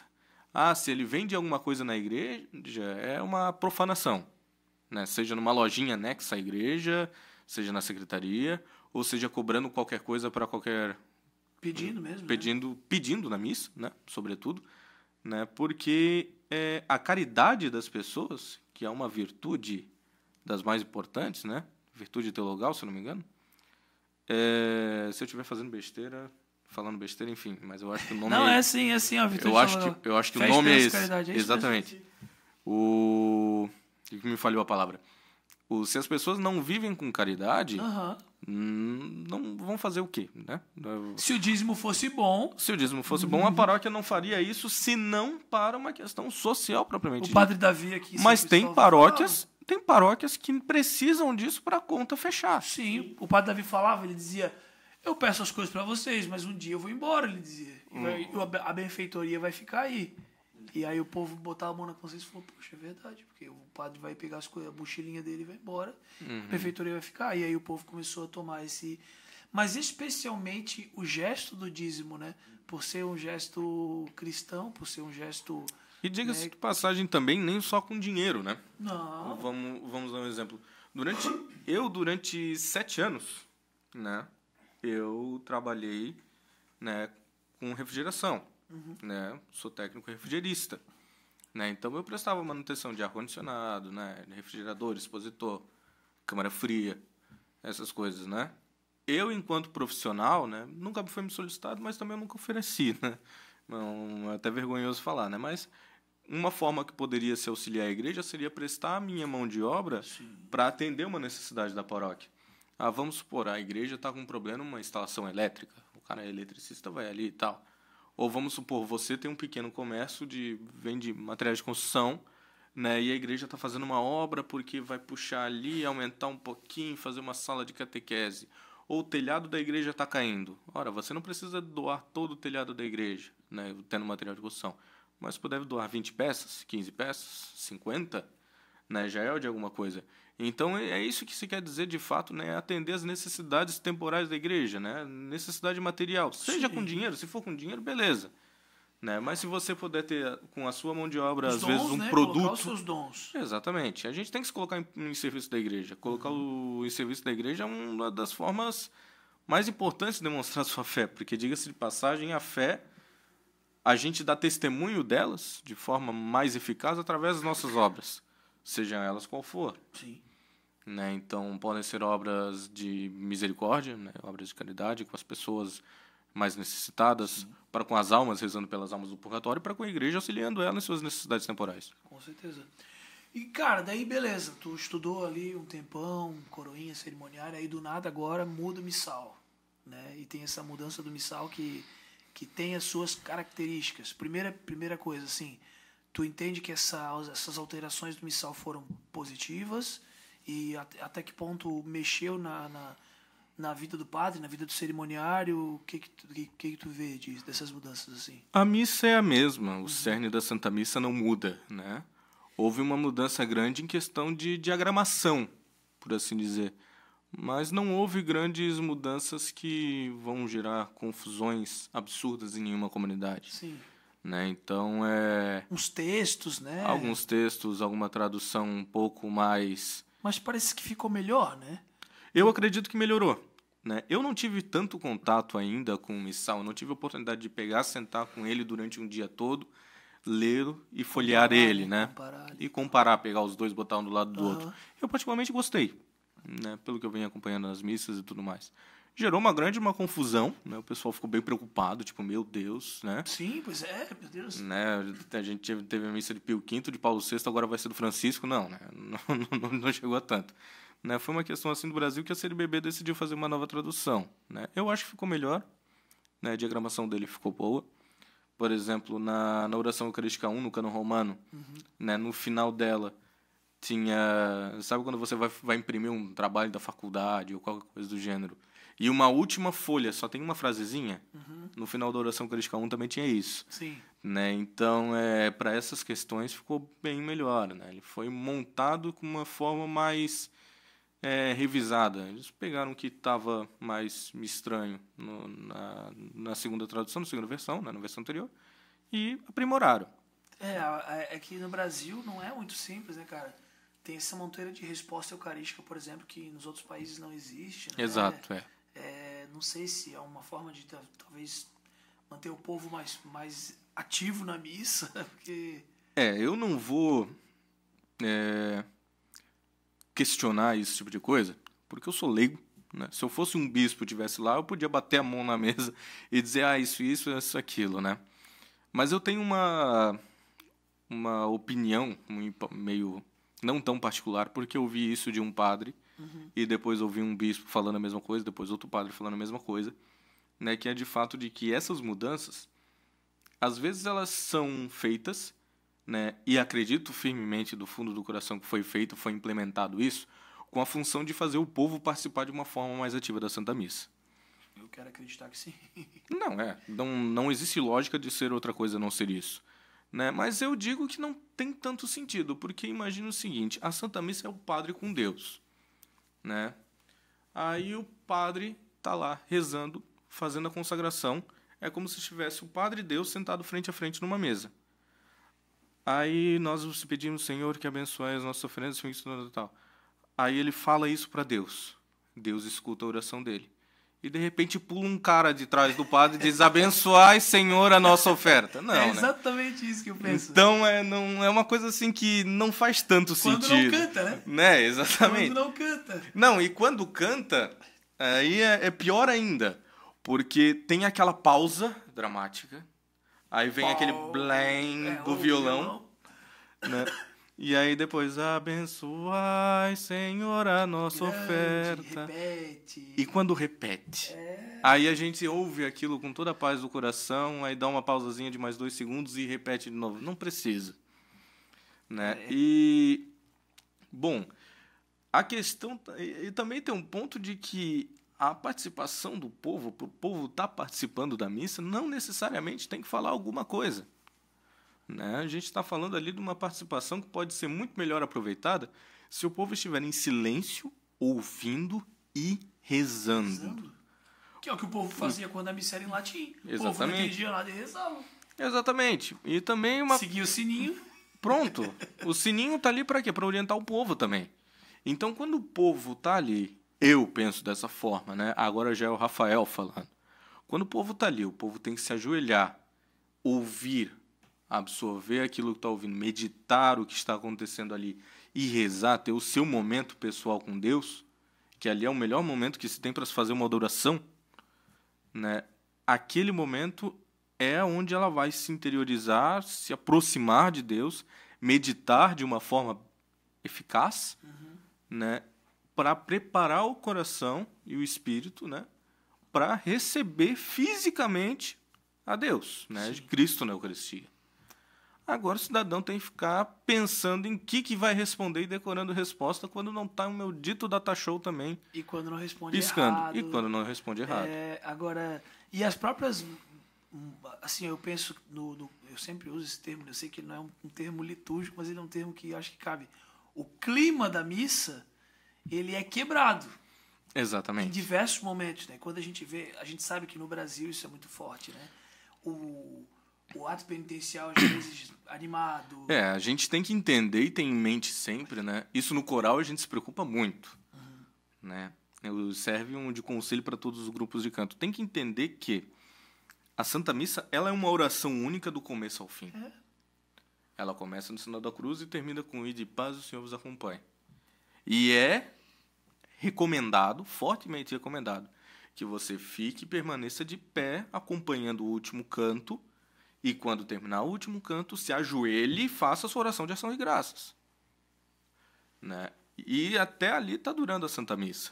Né? Diga-se de passagem, tem paróquia hoje em dia que a equipe de canto está lá terminando, já tem tia fazendo assim na porta da igreja para todo mundo ir embora, querendo fechar. Quando não tem um infeliz na sacristia apagando a luz de uma a uma para todo mundo ir embora. Bom, não vou dizer a cidade, mas eu fui numa posse de um padre numa outra cidade, né? Em que o momento do povo ir embora era assim, ó, a caminhada até a comunhão, a pessoa comungava e a volta já não era para o banco, a volta já era para casa. Não tinha... não tinha bênção final, não tinha despedida. Avisos, oremos, bênção final. Não, então, terrível. essa falta de noção, acho que esse é o melhor termo, porque não é nem pejorativo, falta de noção mesmo, ela vem de um histórico de falta de formação e conhecimento. Sim. Né? O grande problema da igreja hoje com o povo é a falta de catequese. Eu digo de peito aberto. Catequistas mal preparados, desqualificados, não se tem uma preocupação grande em dar formação para esses catequistas. Isso também, diga-se de passagem, em muitos locais dão formação, mas não a formação que conseguem, que podem, de acordo com a realidade, devido à grande quantidade, à grande necessidade que se tem. Sim. E o efeito colateral disso, né, o que causa isso, é que daqui a 5, 10, 15, 20, 30 anos, essa criança que foi mal formada por esse catequista vai ter uma vida talvez mais ou menos ali com a igreja, vai querer se dar catequese também, porque vai ser necessário na época dela, mais do que era, e ele vai se tornar um catequista e vai formar uma geração pior ainda. E o pior vai formar o pior. Exatamente. Aí é uma bola de Aí neve, que a né? gente, olha, dessa forma nasceu tanta heresia na igreja que a gente nem consegue imaginar. As heresias e as tendências que a igreja vai não a igreja, né? Mas que as pessoas apresentam na igreja, elas nascem disso, né? Aonde a gente vê músicas, né? Usando exemplo da campanha da fraternidade, por exemplo, né? Sim, que é. destoa do tempo quaresmal, né, cara? Sim, a campanha da fraternidade, ela corre esse risco, ocorre isso, de às vezes estar tão focado naquilo que a gente esquece de o que é quaresma. Sim, tanto momento do ano para ter Exatamente. a bendita campanha da fraternidade. Não, e a gente né? pode usar como exemplo, pega o último texto base da campanha da fraternidade, procura jejum, procura oração, procura reconciliação, procura confissão, esmola, não encontra, não tem. esquece. É só respeitar os irmãos diferentes, basicamente, esse ano, né? Então, Não, o respeito, o amor, a questão da fraternidade, fraternidade ter social. todo o respeito com essas pessoas é importante. É uma questão de que se a pessoa tem uma opção diferente... Mas não é o centro quaresmal, né? Exatamente. A gente tem que respeitar, tudo bem, e tá. Só que beleza, é só isso, pronto, né? O centro quaresmal deve ser a nossa conversão para Cristo. Aproveitar o tempo que Cristo estava sofrendo no deserto para a gente fazer as nossas penitências, as nossas mortificações, para se preparar para se preparar para a Páscoa da forma como ele se preparou. Sim. Então, cara, e assim, como cerimoniário aí né? Tu já tá servindo como cerimoniário tem 10 anos? 11. 11 anos. O que tu viu assim que tu lembra assim umas histórias engraçadas? Não digo engraçada porque não se torna na hora, mas Cara, já deve ter visto várias coisas, né? Não, eu vou dizer uma coisa que foi... Sempre quando me perguntam, esse dia marca na minha memória. Sim. Tá, que foi a Vigília Pascal do ano de 2014. Lá no começo da função, então, né? Foi. Eu fui cerimoniário da missa da Vigília Pascal em 2014, que aquilo foi uma aberração. Foi numa cidade do interior do estado de Santa Catarina. Ah, tá. Não foi aqui, menos mal. A 20 e poucos quilômetros com a fronteira da Argentina. Aquele fim de mundo. Aí eu fui pra lá na Sexta-feira Santa. Mas tu foi por quê? Pra começar? Porque a minha avó tinha falecido. Ah, não, tá. Né? Aí era na semana da Páscoa, né? Os seminaristas sempre iam pra casa. Eu estava no seminário na época. Ah, tá. Os seminaristas sempre iam pra casa, né? Pra passar a Páscoa com a família, natural. Né? E beleza, não sei o que, tudo mais e tal. Até, diga-se de passagem, na Sexta-feira Santa eu fui participar ali na minha paróquia da celebração fúnebre da Paixão do Senhor. Né? Na matriz da Paróquia Nossa Senhora de Lourdes, na fazenda. Sim, sim. E aí, quando eu tava entrando na igreja, naquele momento fúnebre, é um momento que tem que ser um completo silêncio, né? Eu era cerimoniário, tava puxando a fila, tava de início da fila. Na metade da igreja pra frente, eu escuto aquele toque de celular do além. Assim, aquele ruído envolvendo a igreja inteira, aquela coisa maravilhosa. Não era, graças a Deus, né? Seria muito pior, cara. Eu já presenciei isso dentro de uma igreja, mas não foi durante uma missa. Foi durante um ensaio com coroinhas. Aí vem esse dia me deu um zap lá da... Cara, aí... Pegou.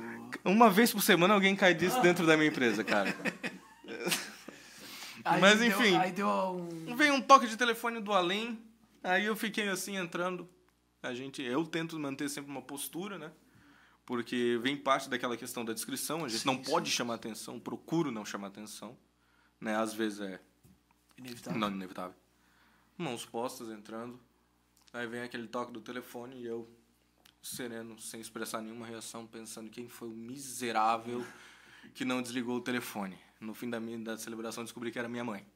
Aí, e esse toque de telefone era justamente a minha tia ligando para minha mãe para comunicar. Ela faleceu na Sexta-feira Santa daquele ano, às 3h da tarde. E aí, né, depois da celebração, ia ter a procissão, né, com a imagem do senhor morto. Né, a funcionária da casa paroquial virou assim, do além, chamando: Rafael, vem cá, vamos tomar um café, tu vai participar da procissão, né? E tudo mais. Como bom gordo que sou, desde aquela época, não neguei o café, entrei prontamente. E aí estava minha mãe sentada no sofá, desesperada, chorando, né? Tava o padre Júlio César estava lá oferecendo um conforto para ela, né? O padre Júlio César, ele é meu padrinho de crisma, né? Então eu tenho uma relação pessoal, uma amizade muito grande, né? E também ele com a minha família. E aí, quando eu vi a minha mãe ali, tinha também outras duas da paróquia ali acompanhando, tinha umas 5 pessoas ali na sala. Eu olhei assim, respirei fundo, daí o padre se levantou, veio na minha direção, falou: olha, Rafael, tua avó faleceu, tal. A gente prontamente foi para lá, chegamos lá de madrugada, 9 horas de viagem, mais ou menos, 9h30. Chegamos lá à noite, durante a tarde do sábado, ela foi sepultada. E à noite era dia de vigília pascal. A minha avó não teve missa de corpo presente, porque naquele período eu ia perguntar não se celebra sacramento. E nem nessa emergência, então? Não. Porque da celebração do Senhor Morto até a vigília pascal não tem missa, não se confessa. A igreja não celebra sacramento, nenhum sacramento, com exceção da unção dos enfermos, extrema unção em caso de perigo grave de vida. E Ezequias... Daí fizeram as Ezequias. E Ezequias não é sacramento. Só que não é sacramento. Exatamente. Pois é, né? Que momento. E aí ela foi sepultada. Sem missa de corpo presente. Sem missa de corpo presente. Que o meu avô teve missa de corpo presente, né? E a minha família naquela região é meio conhecida, assim, né? Porque a minha família chegou lá naquela região 1800 e Guaraná com rolha, né? 1860 e alguma coisa, mais de 100 anos. Então a família é conhecida lá. Né? Então foi uma coisa que tanto a morte do meu avô quanto da minha avó, foi coisa de encher a igreja. Né? Só que minha avó não teve missa de corpo presente. Aí uma das senhoras que estava lá presente veio conversar comigo e tudo mais. Eu falei: não, sou neto, tudo mais, sou lá da Arquidiocese de Florianópolis, sou seminarista e tal. O padre, né, virou, conversou comigo um pouco, né, e veio outras pessoas conversar comigo também. Aí um dos rapazes virou e disse: seguinte, tu é seminarista? Eu falei: sou. Ele perguntou: tu é cerimoniário? Eu falei: sou. Ele disse: tu pode cerimoniar a missa de hoje à noite? Eu virei: por quê? Já em pânico, porque não conhecia ninguém. E vigília pascal é complicadinho. E vigília pascal é uma cerimônia bastante complicada. Ela tem muitas coisas que são só da vigília pascal. Eu falei: por quê? Ele falou: não, porque o rapaz que serviu hoje, ele está muito doente. Tem outro rapaz aqui da comunidade, só que ele não tem experiência nenhuma. Né, imagino que tu talvez possa ajudar. Eu falei: não, tá bom, ajudo. Aí, beleza. Fui para casa da minha tia, né, do meu tio, tomei um banho, troquei de roupa, peguei, né, paramento, coloquei embaixo do braço, cheguei na igreja, me paramentei e fui organizar tudo. Aquela missa foi um fiasco do início ao fim. Mas culpa tua? Não, é culpa do seguinte: tem a bênção do fogo novo. Sim. Tem o padre, na frente daquela igreja, tem uma praça. Com um monte de igreja tem praça. Tinha uma razoávelzinha praça. Foi colocada uma pira no centro, né, uma estruturazinha assim, a 1 metro do chão mais ou menos, foi feita a fogueira. Aí o padre deu a bênção do fogo novo. Só que aquilo lá estava ventando tanto aquele dia que o fogo não estava formando labaredas assim, o fogo estava na horizontal. Sim. Um vento absurdo. Aí o padre pegou uma vela, tentou acender no fogo. Levantou, apagou. Tentou, levantou, apagou. 5, 6 vezes. Ele simplesmente esticou a mão para um tio que estava do lado, pegou o isqueiro do tio e acendeu o círio com o isqueiro. Entendeu? Começou daquela forma. Eu virei assim: é o quê? Aí eu virei para o padre: mas o padre dele disse: não, abençoei o fogo, acendi o círio. Cada um com seu fogo diferente. O Ciro foi aceso com fogo que acendeu o cigarro do tio. Não, é tomar que seja cigarro, né, pelo menos. Não. É um negócio que conforta, ele vai levar esse fogo quando ele for. O fogo do cigarro. Não, começou dessa forma. Aí, beleza, o padre... Já dá uma desestabilizada? Não, já me desmoralizou completamente. Arrancada, né? Não, na arrancada começou dessa forma. Entendeu? Aí é o seguinte, passou toda a missa da Vigília Pascal, eu me lembro vividamente, eu me lembro vividamente de ter preparado o missal. Uhum. Eu olhei pro padre, olhei pro coroinha, olhei pra todo mundo, cadê o missal? Eu vi só uma pasta, estilo pasta de coralista mesmo, sabe? Tá. Portfóliozinho, Sim, sim. tudo mais e tal. Eu virei assim pro coroinha, cadê o missal? Aí ele disse, não, o padre usa esse daqui. Eu abri aquele maldito folhetinho Deus Conosco, ali dentro. Aquele folheto era o missal. Mas isso aí não Aí eu precisa olhei, ir pro não, oeste. mas meu Deus do céu, concordo plenamente. Mas eu olhei assim, meu Deus do céu, porque aquele folhetinho, diga-se de passagem também, ele é reduzido, ele não contém tudo, Sim. né? Aí eu falei, não. Aí eu fui lá, eu fui na sacristia, isso era no momento que estava entrando na igreja. Daí o Que tava aquele momento... o êxodo de Cristo. Exatamente, estava naquele momento do Lumen Christi. Eu simplesmente, a gente na porta da igreja, o diácono, o padre andando com um círio, né? Não tinha diácono, estava o padre andando com um círio, todo mundo seguindo o padre. Eu dei a volta aqui, a igreja, né, ela tem os cantos dela, passei por trás e pelo canto, fiz o caminho longo, saí pela porta lateral, entrei na sacristia pela rua, peguei o missal, fui pro presbitério e fiquei esperando com o missal. Aí eu cheguei e fiz sinal pro coroinha, que estava mais ou menos perto, o coroinha veio. Eu falei, não, tá aqui o missal, tudo mais e tal. Aí na hora que o padre ia fazer oração na frente do altar, né, o coroinha foi e abriu o missal, pimpão, do jeito que eu tinha orientado. O padre fez assim pro coroinha, saiu do lugar dele, foi lá, pegou a pasta, entrou na sacristia, pegou a pasta, lá, tirou o missal da mão do coroinha, saiu do presbitério. Pegou aquele missal, largou no banco, no lateral do banco, assim, no espaço onde tem um banco dele e o banco que era o meu banco, no caso, né? No espaço ali entre os bancos, ele largou o missal ali no chão mesmo e disse, não, eu uso o folheto. Ali eu vi que essa guerra era perdida. Não, esquece. Né? Aí eu, tá bom. Não teve nas 7 leituras, teve só a primeira leitura, um salmo e uma última leitura. Pronto. Não teve nem 4. Não teve nem 4. As leituras foi como uma missa dominical comum. Sim. Né? Não teve bênção de água, não teve um monte de coisa. A bênção d'água, na verdade, ele pegou uma caldeirinha com água benta, fez o sinal da cruz e saiu abençoando todo mundo. Ladainha não fez nada disso. Batizado, muito menos. Nada, batizado, muito menos. Então, daí durou uma hora. E daí, na hora... Não durou uma hora porque teve a homilia dele, né? Ah, sim. Na homilia durou mais do que todos esses ritos teriam durado juntos. Que isso aí é um problema, né? O Papa Francisco falou sobre isso. Exato. E aí, ele pegou a caldeirinha, saiu aspergindo todo mundo, voltou, e quando foi hora de se fazer o ofertório, fez-se o ofertório como de costume, normalmente. Aí eu falei, olha, a briga tá perdida, ele não vai usar missal. Peguei aquele maldito folderzinho, fui levar assim para segurar dele do lado do altar, ele simplesmente estendeu a mão e disse, não, agora não precisa. Eu falei, como assim? Ele falou, não precisa, já sei o que fazer. Oração eucarística espontânea. Ele falou, vou fazer espontâneo. Não, nessa hora eu tava olhando pra minha mãe no primeiro banco. O que eu tô fazendo aqui? Pedindo desesperadamente assim que o chão se abrisse pra eu poder me enfiar dentro. A minha mãe ria que se acabava. Você já era acostumada? Não, ela não era acostumada porque a minha mãe saiu de lá quando ela tinha 14 anos de idade, né? Sim. Mas ela sabe como é o meu temperamento em relação a essas coisas. Sim. Minha mãe me conhece mais do que ninguém. Ela olhou para aquilo, rindo que se acabava na minha cara, né? E eu participei normalmente, como se fosse qualquer coisa, né? E o padre simplesmente, daí, quando terminou de consagrar, o pessoal estava comungando. Enquanto as pessoas ainda estavam comungando, ele fez a oração após a comunhão e deu a despedida. E as pessoas, de fato, fizeram o que tu comentou. Elas comungavam e iam embora. E aí os ministros simplesmente depois pegavam tudo, deixavam em cima do altar, né? Iam para a sacristia e ficou um ministro no final para guardar tudo. Enquanto as pessoas já estavam indo embora. Não, um ministro foi e fez a purificação. Só que foi feito assim, em cima do presbitério do altar, enquanto tava a criança correndo. E o padre com pressa de acabar a missa? Porque... Não, o padre não tinha motivo para ter pressa de acabar a missa, porque não ia rezar outra missa depois. Geralmente só uma, né? Exatamente. Barbaridade. Aquele foi o dia, assim, o ápice dos ápices. Mas é bom que foi bem cedo que a gente já pegou casca pra pensar assim. Não, tem como exatamente. piorar, né? Não, exatamente. Eu acho que parte do que eu era tão cabreiro com essas coisas de missa, né?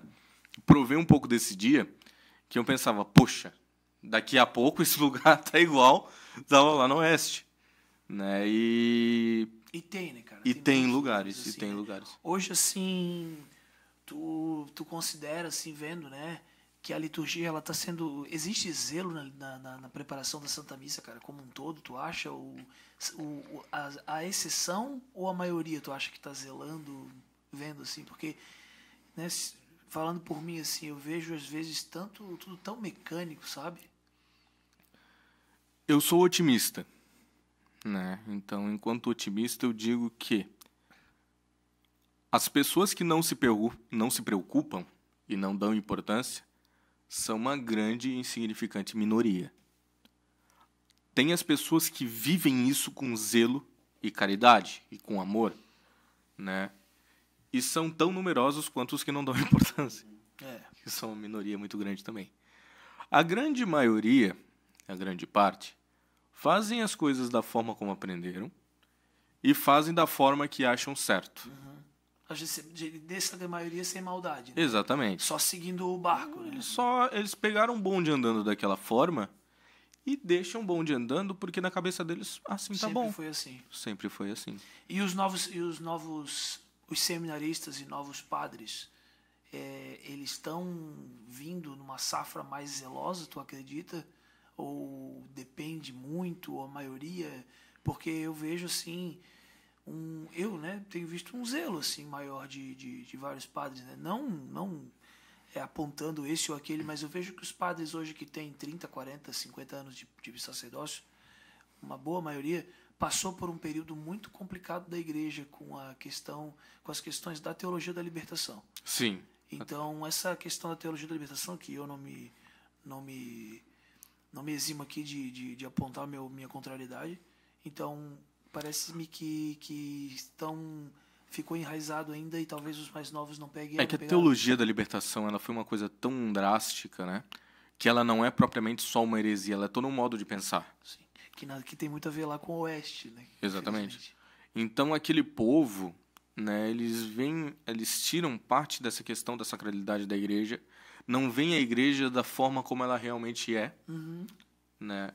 E por conta disso que ocorre tudo dessa forma, né? Acontece tantas coisas, tantos absurdos, né? A nova leva de padres hoje em dia, eu diria que tem que se analisar caso a caso, seminarista por seminarista. Porque eu vejo alguns bons, mas eu vejo outros que não são tão bons, né? Eu não sou padre, eu não sou formador, eu não sou leigo, né? Mas eu estive no seminário. No tempo que eu estive no seminário foi de muito aprendizado para mim, de muitas formas. Tem grandes amigos meus que permaneceram, ou são padres. A minha turma, hoje em dia, né, se eu tivesse continuado, hoje eu seria diácono, estaria preparando para me ordenar, que é a turma do Alexandre Amorim. Da minha turma que conviveram comigo, só um. O diácono Alexandre Amorim. Ah, tá. Vai ser ordenado... Exato. Por agora, né? Isso. Né? Os demais eu não conheço. A nenhum deles. Né? Mas é o que eu digo. Eu conheço o André. Hoje em dia a gente tem uma taxa, quando a gente vai comparar a tempos mais antigos, né? A gente tem uma taxa de perseverança maior. Uma vez que anos atrás, aí, década de 70, década de 80, em cada turma de seminaristas a gente tinha 150 seminaristas e 3 eram ordenados. 4. E é muito por costume, hoje em dia, cara. Hoje em dia a gente tem turmas com 8 ou 9 e 3 ou 4 são ordenados. Né? Então a gente tem proporcionalmente, vamos dizer assim, né, uma questão de percentual, houve um aumento na taxa de perseverança. Sim. Mas porque naquela época também, o seminário, principalmente o seminário menor, não era só o seminário, era uma escola de primeira. Escola, né? Então, e os seminaristas aprendiam francês, italiano, né? É uma excelente escola. Sim. Né? Por isso que até muitos deles iam para estudar e não porque queriam ser padres. Hoje em dia se vai para o seminário porque quer ser padre. E às vezes até com idade mais avançada, hoje em dia acontece. Exatamente. Muito, né? E também mas eu diria que hoje em dia depende-se muito também de quem está formando, né? É muito comum os seminaristas saírem padres espelhos de seus formadores. Mas também não é comum que saiam bem diferentes, né? Tem padres dos últimos 5, 6, 10 anos, vamos supor, né? Que não se assemelham em nada ao quem foi o formador deles, né? Que foi o padre Wagner da Silva. Buscaram formações diferentes, vivem os sacerdotes de uma forma um pouco diferente. Alguns se aproximaram do Opus Dei, outros se aproximaram da renovação carismática. Vivem o sacerdócio de formas diferentes. Né? Não vou dizer apontar que tem um certo ou errado, mas eles têm vivências diferentes. Não dá para dizer que eles vão ser bons ou ruins do seminário que vieram. Né? A questão é que o seminário, a gente tem que analisar, e os formadores, né, tem que estar analisando o tempo todo se o seminário é um local para um desenvolvimento em sua maior potência da vida de oração. Sim. Para que, através dessa vida de oração e a formação acadêmica, desenvolva uma boa vida apostólica. Para que não desanime, para que não entre em fraqueza. Fraqueza nada, mas que não desista mesmo depois de já ordenado, né? Mas qual é a função do padre? Pô, aí que tá, né? Guiar almas para Deus. Como é que um padre que não acredita vai guiar uma alma para Deus? Tá lá por quê, né? Exatamente. Esse é o ponto principal. Por isso que a vida de oração é o principal. Né? Os padres, hoje em dia, a gente vê muitos padres, né, que não dão um testemunho tão bom. Mas a gente deve se apegar e rezar o máximo que a gente puder para os bons padres. Né? Ou para aqueles que não estão tão firmes assim, para que retomem o caminho mesmo, né? E aí, cara, hoje, com essas... Porque o que acontece?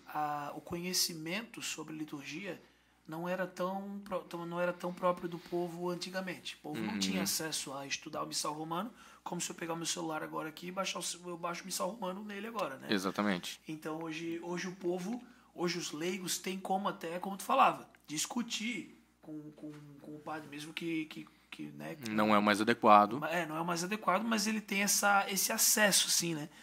Então, esse conhecimento, tu acha que afetou também para os padres, tipo, meio que se ligar assim, opa, eu não tô sozinho. Eu tenho pessoas ao meu redor. Isso você corrigir uma pessoa que está errada, né? Seja lá um padre, seja lá quem for, né? É um ato de caridade com essa pessoa. Sim. Né? Você tem que corrigir, só que tem a forma como você vai corrigir ela. Né? Tem que ter todo esse tato, a questão de pedagogia, né? Forma mais pedagógica de se fazer. Né? Você pode corrigir o seu pároco, o padre, né? Eu diria que sim. Com uma conversa, com uma proximidade, com uma conversa, né? Com amizade. Você vai chegar pro padre e não vai dizer, olha, padre, olha, esse daqui tá aqui, não sei o que, tal, tu tá errado. Você vai simplesmente chegar pro padre e falar, padre, boa tarde, sua bênção. Vai chegar bem quietinho, bem calmo e vai dizer, olha, padre, o senhor fez as coisas de tal forma, só que eu li isso. Por quê? Certo? Sim. Às vezes o padre vai fazer aquilo porque desconhece, às vezes tem uma interpretação diferente do que está escrito, ou às vezes você interpretou de forma errônea. Claro. Né? Então, ou vai dizer para ti que quem celebra ele... Isso já aconteceu comigo, não foi uma, não foi duas. Que agora tem algumas situações, né? Por que eu falo isso? Jovens, por exemplo, curiosos, né? Que entenderam que podem comungar diretamente na boca, que podem comungar de joelhos, sim, que isso é uma tendência muito grande, que tem... Acho que é difícil quem vai numa missa hoje que não veja alguém comungando de joelhos e diretamente na sim, boca, e que acontece às vezes de algum padre não gostar, de algum padre criticar, ou até negar. Sim. Né? Tentar achar esse meio termo, né, Rafael, de buscar ajudar na correção fraterna, mas não se desanimar na fé, né? Porque sim, é complicado, né, cara? A gente tem que sempre pensar, né, visando, se você não consegue fazer um bem propriamente dito nele, né, você tem que procurar sempre um mal menor. Sim. Né? Então, se você não consegue corrigir o padre propriamente dito, ou corrigir um irmão seu, né, você tem que levar ele a fazer correções menores, vamos dizer assim, pensar sobre essa ou evitar que ele cometa um erro mais grave. Né? Então, eu já vi situações de uma mulher, Isso foi em Balneário Pissarras, né? Uma mulher, ela simplesmente, durante a missa, ela ia na fila da comunhão, ela pegava 2 hóstias, ela ia para casa com as hóstias, e em casa ela comungava junto com o marido, porque o marido era cadeirante e não conseguia com ela na missa. Então, na cabeça dela, Ela estava fazendo uma caridade. ela estava fazendo uma caridade, só que a gente sabe que não é assim. Que A é um pessoa, sacrilégio, né? exatamente, a pessoa não pode levar a comunhão para fora do templo. A pessoa tem que comungar ali na frente do ministro. A não ser que ela seja um ministro. A não né? ser que ela seja uma pessoa devidamente autorizada, né, a fazer isso. Mas, exatamente. Até mesmo o ministro, ele não pode chegar ali no tabernáculo quando bem quiser, né, e pegar de qualquer jeito. Né? Então ela fazia isso dessa forma. Aí eu fiquei sabendo disso através de uma senhora, né, que foi, né, ali, contaram para ela que viram essa senhora, porque ela até levava para casa a Eucaristia. Ela morava relativamente perto da igreja ali, eu acho que dava coisa de pouco menos de 1 quilômetro, assim, né? Ela ia caminhando, era relativamente perto ali, coisa de 1 quilômetro, continuava na geral, 2, 3 ruas virava à direita, enfim. Ela simplesmente ia, quando ela pegava a Eucaristia, ela recebia e ficava com as mãos postas a Eucaristia dentro da palma das mãos. E ela não soltava até chegar em casa. Ela até tinha zelo. Ela até tinha um zelo, ela até guardava, Sim. né, daquela forma. E ela ia com toda a calma desse mundo, tudo mais e tal. Ela nem olhava para o lado se alguém chamasse ela na rua, né? E aí uma pessoa viu quando ela estava entrando em casa, porque daí quando ela ia entrar em casa, ela ficava com a Eucaristia numa mão e com a outra ela pegava a chave de casa dentro da bolsa, abria, né, e entrava. E nisso ela foi flagrada por alguém, né, e tal.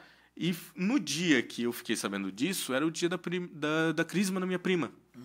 E fomos para lá justamente para aquilo. Eu fui para a lateral, né, como, né, muitas paróquias, né, Sim, sim.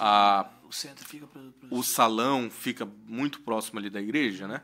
Lá naquela igreja tem a igreja propriamente dito, e à esquerda tem toda a parte de salão, centro catequético, secretaria paroquial e tudo mais, né? Eu estava justamente indo para ali procurando um banheiro, né, para usar antes da missa iniciar e tal, e eu vi um fuldocinho ali de pessoas ali misturadas conversando, e a minha prima estava no meio.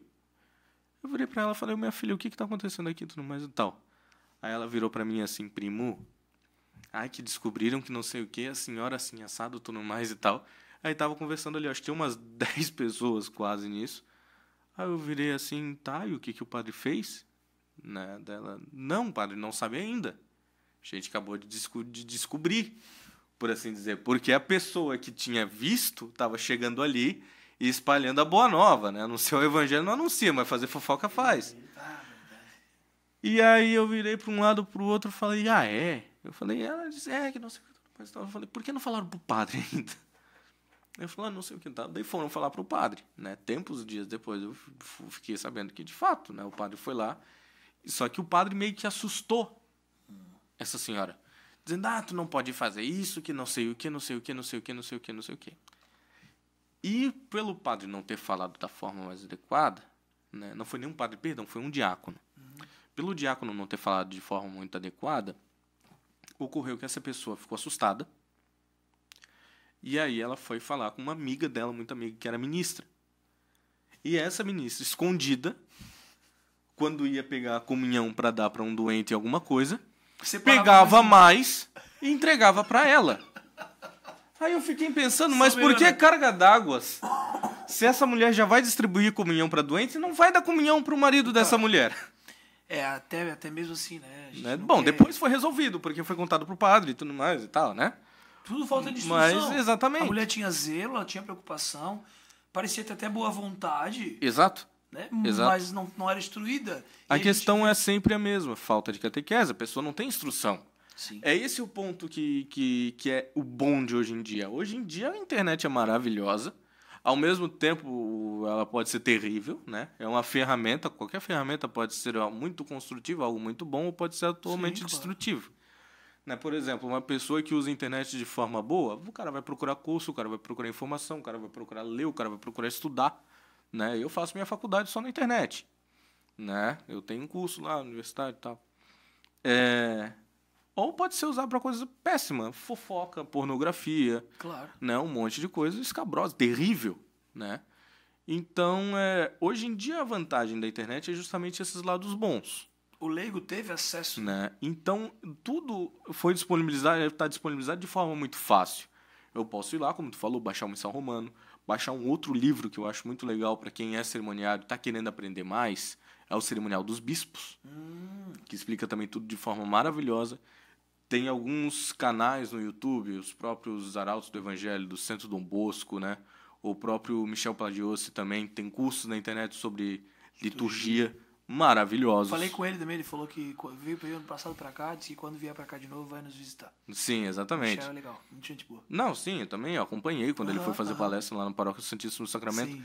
Tem livros excelentes sobre liturgia, né? E que hoje em dia com a internet tem muita facilidade para se encontrar coisas a respeito disso, né? Então, mas isso pode gerar algumas situações incômodas, né? Justamente essa questão de confronto de um leigo com um padre. E o confronto entre leigos, né, Rafael? Porque assim, um leigo que busca viver a missa de uma forma mais efetiva, mais participativa, com mais conhecimento, às vezes pelos próprios outros leigos pode ser visto como estranho, pode ser visto como um exibicionista, pode ser visto como o diferentão. Sim. Né? E não, na verdade, eu, né, quando fui coordenador dos músicos da paróquia aqui em São Cristóvão, eu lembro que eu dizia para eles, quanto mais conhecimento nós tivermos, mais nós vamos evangelizar, porque a gente vai levar o povo a fazer aquilo que é certo. Né? Teve uma vez que eu tentei dar uma sugestão numa paróquia a respeito de música em latim, do canto gregoriano propriamente dito. Mas não necessariamente, vamos dizer assim, cantar em latim. Né? Porque o canto gregoriano, as músicas de canto gregoriano, em suma maioria, se não todas elas são orações. Sim. Né? Anima Christi, Regina Coeli, Ave Regina Celorum, né? Elas são todas orações. Né? E quando a gente fala de melhorar a música litúrgica nas comunidades, né? Isso é uma coisa que os cerimoniários também deveriam ajudar, e não é costumeiro ver auxiliar. Não tem sido, realmente.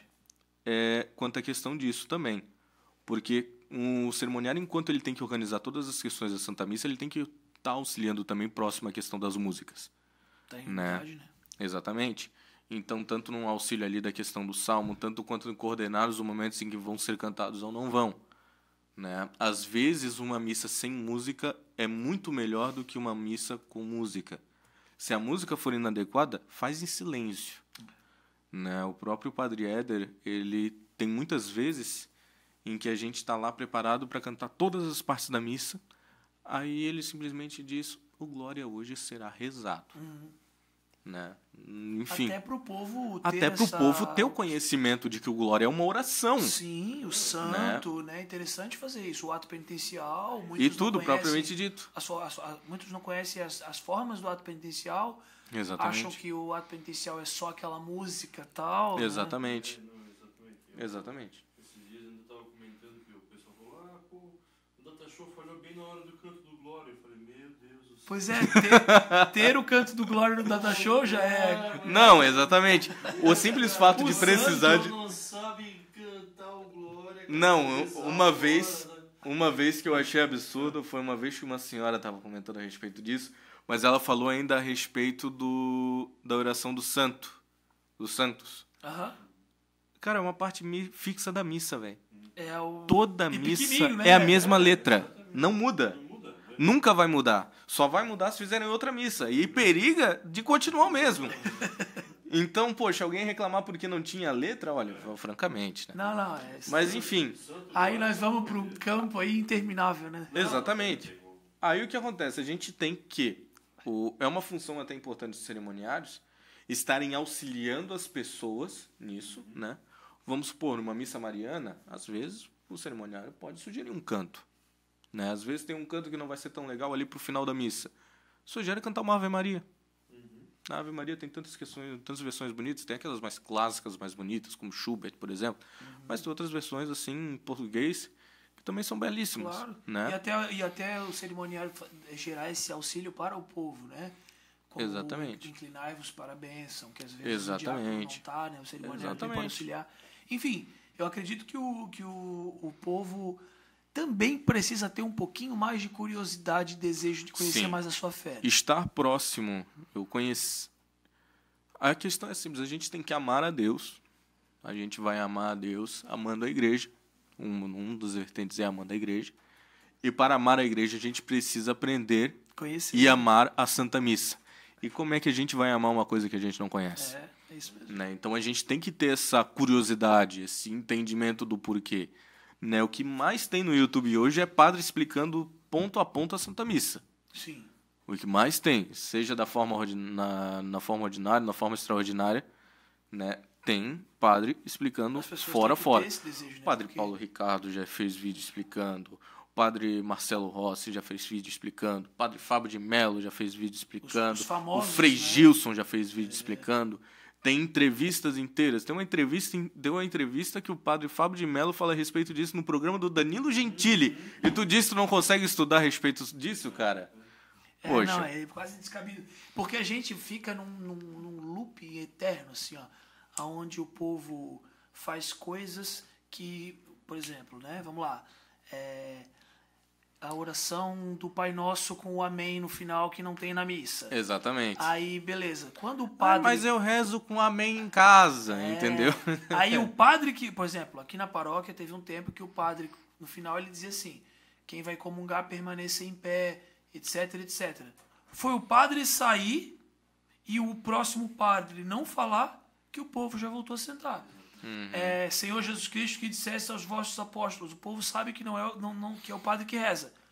O padre que fala, essa oração é do padre. Ou nós colocávamos no data show, Senhor Jesus Cristo, 3 pontinhos, entre parênteses, padre. Sim. Povo, amém. Colocava na missa, o povo não rezava. Primeira missa que não colocou o povo, Senhor Jesus, por Cristo. Então, a gente vive num looping eterno em que o povo não busca conhecimento. O povo busca obedecer ao padre. Sim. É impressionante. O padre que orienta, o povo obedece. O padre que orientava saiu, o povo volta a fazer o negócio errado. Porque, diga-se de passagem, o pessoal, às vezes esses padres, eles orientam, fazem correto de orientar, né? Mas às vezes faltaria, assim, vamos supor, depois da missa, hoje a gente vai fazer no salão paroquial uma noite para falar a respeito da Santa Missa, um estudo. O problema é que não fiquem, mas o negócio é o seguinte, se tu fizer um negócio desses, cara, 10 vão ficar. A igreja cabe 300, vai ficar 10. Mas vamos multiplicar essa boa informação também. Mas esses 10 vão passar, entendeu? A questão é que isso precisa ser iniciado.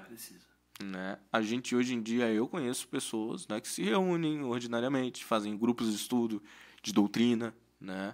O pessoal do Opus Dei, uma vez por mês, ele tem sempre uma palestra mensal, tem um recolhimento onde procura estar entendendo mais sobre a vida de fé e várias vezes vai ser falado sobre liturgia. E entender que não é... mas por quê? Porque o povo que tem esse zelo pela liturgia é visto pela grande massa dessa forma. O esquisito, o que quer aparecer. Os que querem fazer tudo certinho, os que querem saber mais do que o padre. Essa é o estereótipo criado pelo povo. Quando, na verdade, quem quer conhecer mais a fé é porque quer amar mais a Deus, como tu falava. Exato. Eu, particularmente, eu sempre comungo de joelhos na boca. É uma particularidade minha, né? A gente sabe que a pessoa tem a liberdade de escolher se quer comungar na mão de pé na boca ou ajoelhar e comungar na boca. Né? Mas quando a gente vai para um lugar também que isso não é tão comum, né? Um exemplo para o oeste do estado, ou às vezes para paróquias que não têm esse costume, o simples fato da gente estar comungando já é escandaloso. Mas o que é combinado não é errado também. Exato. Assim, acontece muito no nosso circo aqui, o padre já orienta, ou então pede para alguém orientar antes da missa e tudo mais. A comunhão será servida na mão... E na frente do ministro. Porque muita gente... Então imagina se você pega de 1000 pessoas que tem na missa no Cerro de Jericó aqui, 100 querem comungar de joelho. A gente não sai mais no filo do... uma conversa. Feito uma forma para poder agilizar tudo mais, tudo bem, o andamento da missa. Mas é lógico que respeita ao... Agora a proibição, né, que é uma coisa preocupante. Proibição é difícil, né? Não, eu já vi. Não, recentemente teve um padre, até, né, Sim. que fez uma reunião com os ministros. Um desses ministros é um colega, um amigo próximo, muito querido meu, né, um cara fenomenal, tem uma história, um testemunho lindo assim a respeito da vivência familiar mesmo. E ele pôs-se a servir a igreja, né, de uns anos para cá como ministro, né? E na comunidade chegou um padre, né? E esse padre ficou até meio polêmico no dia da posse, negando comunhão na boca para coroinha, Sim. negando Teve comunhão para vídeo, todo mundo. teve Teve foto, vídeo, teve tudo. Teve. Esse negócio foi parar até e foi Ficou comentado. famoso, pô. Isso, e foi comentado até pelo Centro Dom Bosco. Ah, é? O pessoal do Centro Dom Bosco comentou esse negócio, né? Não em vídeo oficial, mas foi postado em stories e tudo mais e tal, né? Então todo mundo ficou bem sabendo de quem é esse cidadão, né? E 2 ou 3 semanas depois, né, como ele percebeu uma insistência no povo em comungar de joelhos na boca, e ele convocou uma reunião geral com os ministros. Essa reunião, sem a ciência dele, foi filmada e gravada em sua totalidade. O vídeo não foi tão divulgado, esse rapaz me mostrou e foi compartilhado com algumas pessoas.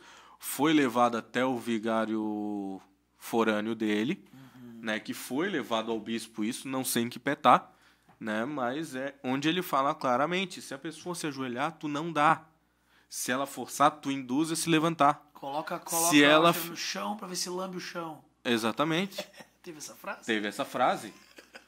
Teve, inclusive, Complicado, dizendo, complicado. deixa de joelho, dá a volta e serve pro próximo. Entendeu? Isso sim, né? Isso é um absurdo sem igual. E é preciso ter aqueles que guardam a fé, né? Exato. Então não pode se perder isso tudo, né, Rafael? Exatamente. Fechou? Tá bom. Falamos bastante. Cara, e primeiro, obrigado, né, pela tua presença. Continue a tua caminhada, a tua missão como cerimoniário, como servir a Deus. E sempre que possível, esse trabalho possa ser multiplicado, né? Sim. Tem o Gabriel Berlato também, que já estive conversando com ele, outros cerimoniários. Esse grupo de pessoas que guardam a fé, ele é muito necessário. Né? Sim, é.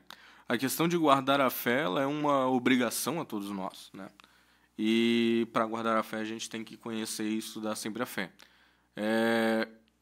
A nossa caminhada de fé, né? Tem inúmeras palestras que falam isso, né? Mas é uma frase até bastante clichê, mas é importante a gente manter em mente, né? Que é como se a gente estivesse subindo uma escada rolante que está descendo. Então, se a gente não tentar se esforçar para melhorar, a gente fica parado, vai parar e, por estar parado, acabar regredindo, né?